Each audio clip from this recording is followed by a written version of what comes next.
Halo Sobat Token, kembali lagi bersama saya Ihau di channel J2. Dan kali ini saya akan membawakan alur cerita film yang berjudul Quantum of Solace tahun 2008, di mana film ini merupakan kisah James Bond setelah dari Casino Royale. Tapi sebelum lanjut, intro dulu.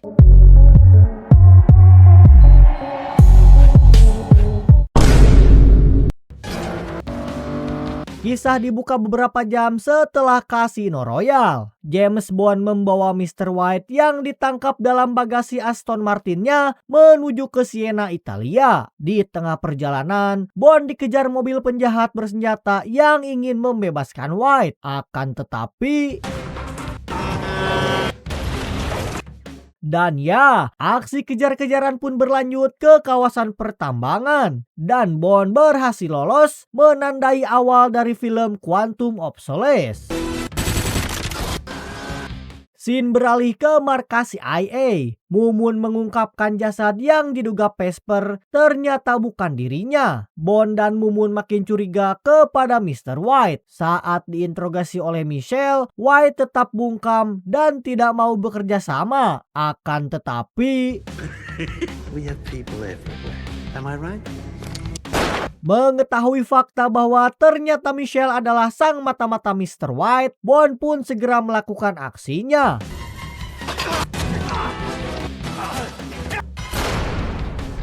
Saat Bond kembali, White sudah kabur. Mumun marah karena Bond selalu menembak mati target. Padahal Michelle seharusnya ditangkap hidup-hidup untuk mengungkap misteri kematian Vesper. Dan MI6 melanjutkan penyelidikan terhadap organisasi Mr. White. You think White's still alive?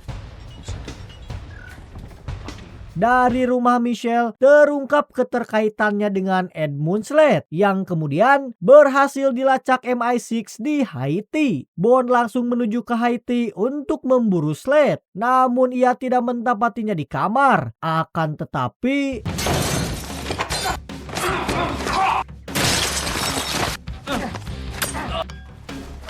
Setelah beres melumpuhkan Slade dengan gaya khas brutalnya, kini Bond menemukan koper dari Dominic Green. Ternyata Slade kaki tangan dari Green yang masih terkait dengan Mr. White.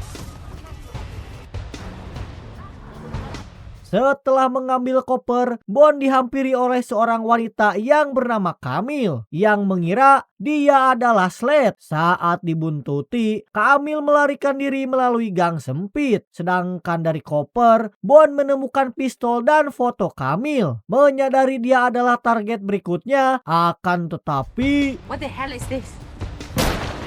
Camille mencoba menembak Bond tetapi gagal, menegaskan bahwa Slade memang ditugaskan untuk membunuhnya. Menyadari nyawanya dalam bahaya, Camille pun langsung kabur. Sementara Bond harus melumpuhkan anak buah Green terlebih dahulu.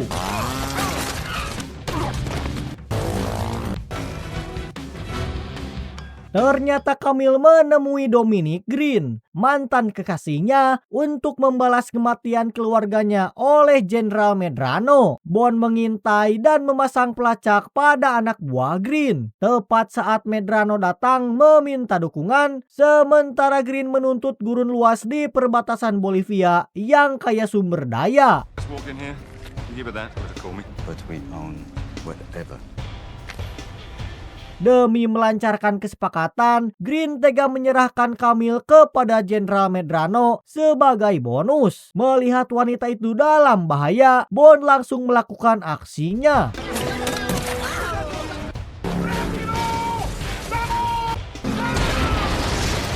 Niat hati Camille ingin membalas dendam atas kematian keluarganya, tapi Bond malah mengira dia akan diculik, sehingga malah membawanya kabur dari sana.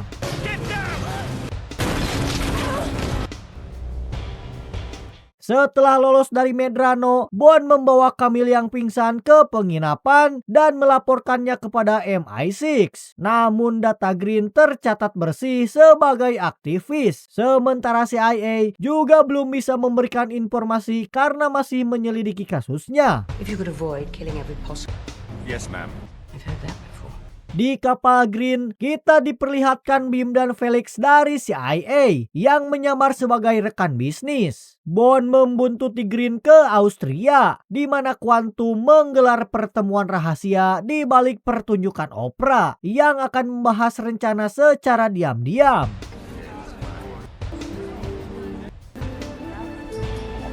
Bond yang curiga, ia menyadap rapat Quantum dengan mensabotase earphone salah satu anggota. Dari percakapan itu, ia menemukan rencana pembangunan kilang minyak proyek Tierra di Bolivia dan info tentang mata-mata Kanada di Siberia. Penyamaran Bond pun terbongkar dan anggota Quantum langsung memburunya. Akan tetapi, I asked you who you were working for.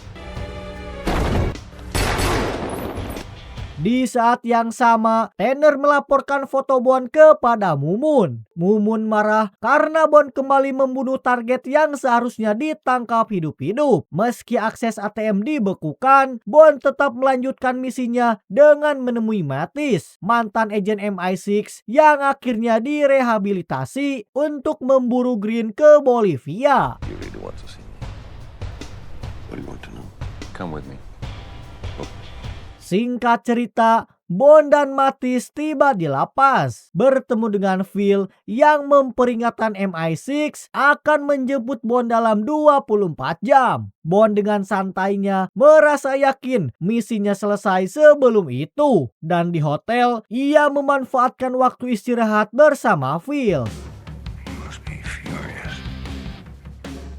To have nothing to wear. Tak lama kemudian, Mattis membawa undangan pesta amal Green Planet milik Green dan berjanji untuk menyusul Bond. Dan Bond merayu Phils untuk menemaninya. Dan malam itu, mereka bertiga hadir di pesta tempat Green melobi pejabat. On the verge of collapse. I hope that tonight. Thank you. Tak hanya mereka bertiga, Camille ternyata juga ada di sana dan memicu keributan. Green yang kesal bahkan berniat melempar Camille dari lantai atas. Akan tetapi, You're going to throw me over? I'm sorry, Mr. Green, but we have to. What's the expression?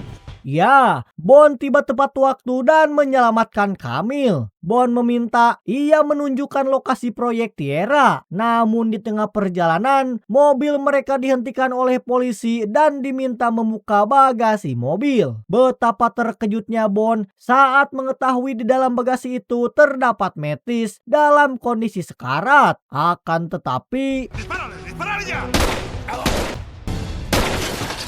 namun nasib naas dialami oleh Mattis. Ia malah tertembak parah dan tewas di tempat. Setelah beres melumpuhkan polisi, Bond dan Camille melanjutkan ke lokasi proyek Tierra dengan terbang menggunakan pesawat untuk menghemat waktu. Tetapi tiba-tiba,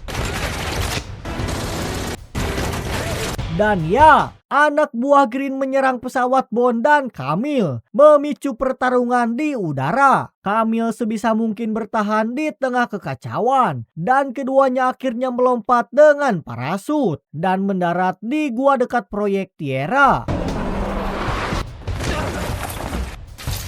Bond yang kini berada di dalam gua, betapa terkejutnya ia saat menemukan waduk raksasa dan menyadari Green menargetkan air bersih, bukannya minyak, karena ternyata proyek Tierra hanyalah kedok untuk menguasai sumber air dan mengancam warga gurun. Di tempat lain, Mumun diingatkan keras oleh Perdana Menteri Inggris karena Bond mengacaukan pertemuan penting Green dengan perwakilan Inggris. Meski Mumun menegaskan Green sangatlah berbahaya, pemerintah tetap memerintahkan Bond segera dipulangkan. Pull him in, or the Americans will put him down. Mumun yang sudah menunggu Bond bersama para pengawal, sementara Tanner melaporkan bahwa Camille ditahan. Bond membela Camille karena ia menganggap hanya korban yang terseret masalah. Tapi Mumun menegur keras karena tindakan Bond brutal dan menelan korban, termasuk Mattis dan Phil. I think you're so blinded. You're removed from duty and suspended pending further investigation. Bond menemukan jasad Phil di dalam hotel yang berlumuran minyak. Otopsi menunjukkan paru-parunya penuh dengan minyak bumi. Mumun heran mengapa Green membunuhnya dan mencabut status 007 Bond. Segera meminta senjatanya, Bond pun menuruti, tapi saat dikawal, tiba-tiba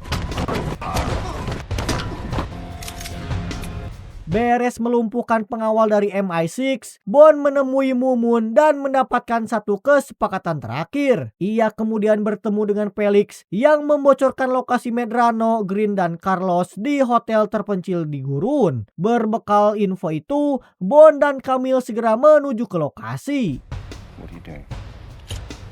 The training will tell you that when the adrenaline kicks in, you should... Carlos dan Medrano tanpa menunggu kedatangan Green di Hotel Gurun untuk bertransaksi gelap terkait lahan di Bolivia. Carlos sebagai polisi korup menerima uang tutup mulut darinya. Sementara Medrano dibayar untuk tanda tangan proyek. Usai kesepakatan itu, Bond dan Camille langsung melancarkan aksinya. You doubt that, then shoot me. Take Di ruangan lain, Camille menghadapi Medrano untuk membalas dendam atas keluarganya. Pertarungan brutal pun terjadi. Medrano yang dikenal sadis melawan Camille dengan tangannya. Sementara ia bertahan dengan tekad penuh amarah. Sehingga di sisi lain, Bond menghadang Carlos si polisi korup dan menghajarnya sebagai balasan atas kematian Metis. Kekacauan meningkat saat hotel berbahan bakar hidrogen itu terbakar dan Bond terlibat pertarungan brutal dengan Green menggunakan pipa dan kapak pemadam kebakaran. Akan tetapi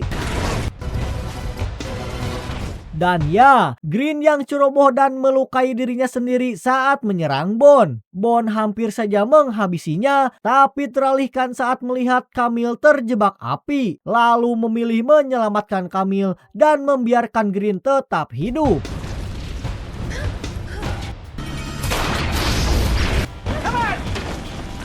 Lolos dari kobaran api, Bond mengejar Green yang terluka hingga ke gurun. Alih-alih untuk menghabisinya, Bond justru menghukum Green. Ia ditinggal sendirian tanpa alat komunikasi, hanya dengan kaleng oli sebagai balasan atas kematian Phil.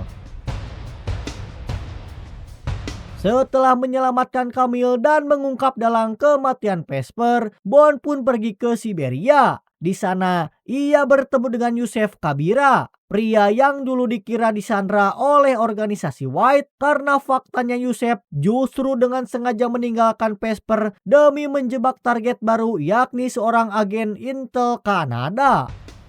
It's a beautiful necklace. I have one just like it. Bond yang diliputi emosi dan menahan amarah, kali ini ia memilih menyerahkan Yusef hidup-hidup ke MI6 untuk diinterogasi karena keterkaitannya dengan kuantum. Bond juga membuang kalung milik Vesper yang menandakan bahwa ia akhirnya berdamai dengan masa lalunya. About what? About Vesper.